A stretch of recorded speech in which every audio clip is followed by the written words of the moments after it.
Hi, I'm Steve with Nissan of Tustin. Today I'm going to be showing you our all-new 2019 Nissan Leaf Plus with the new 62 kilowatt battery and an EPA estimated range of 226 miles per charge.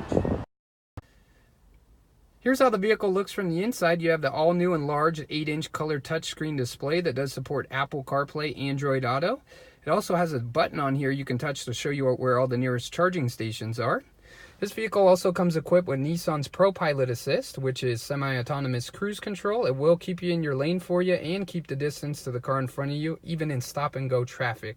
This vehicle does come equipped with safety features such as automatic emergency braking that does see 2 cars ahead of you, advanced blind spot assist there in the mirrors, intelligent lane intervention, and rear cross traffic alert. So pretty loaded with the safety features.